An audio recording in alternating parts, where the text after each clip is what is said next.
The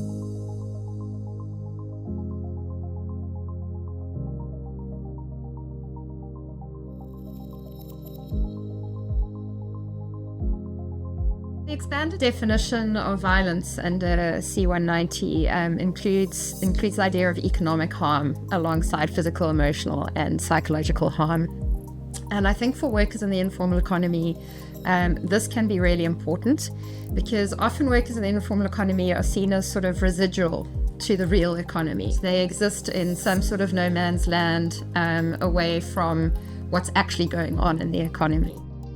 And I think that's what can be really powerful for C-190 is it starts to track a line between workers in the informal economy and more powerful economic actors who are perpetrating economic violence onto them.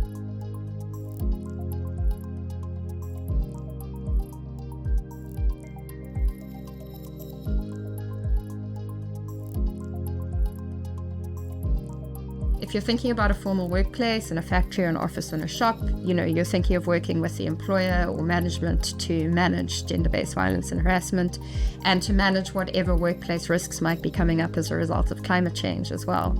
But if you're thinking of the side of a road, that's a different group of actors, right? So there we're probably going to be wanting to think about public authorities, public infrastructure, local government.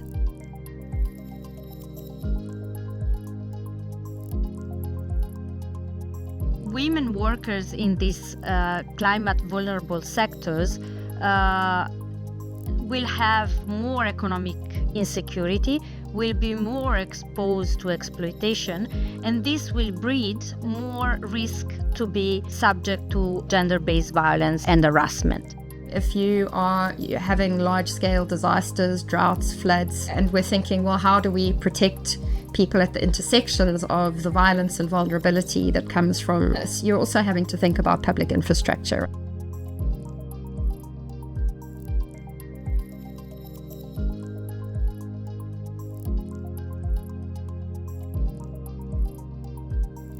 Freedom of association and collective bargaining are so fundamental to eliminating workplace violence. It's because you aren't going to get change without workers coming together to fight for that change. If the freedom of association and collective bargaining rights are implemented and respected, it's not like this in many countries, unfortunately, but where this is possible, the trade unions are actually already implementing the provision of the C-190 in collective bargaining agreements, even in cases where the governments have not ratified the C-190 convention itself. We are now witnesses a severe backlash globally on gender equality.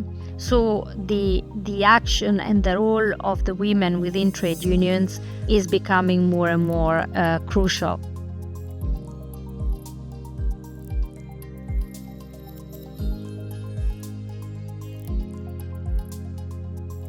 I think we've seen throughout history how women collectives struggling for policy change has resulted in a great many public goods. We just came out of the Commission of Status of Women this March, and we considered a very strong win the fact that we could see for the first time ever in the political declaration of the CSW the recognition of gender-based violence and harassment in the world of work.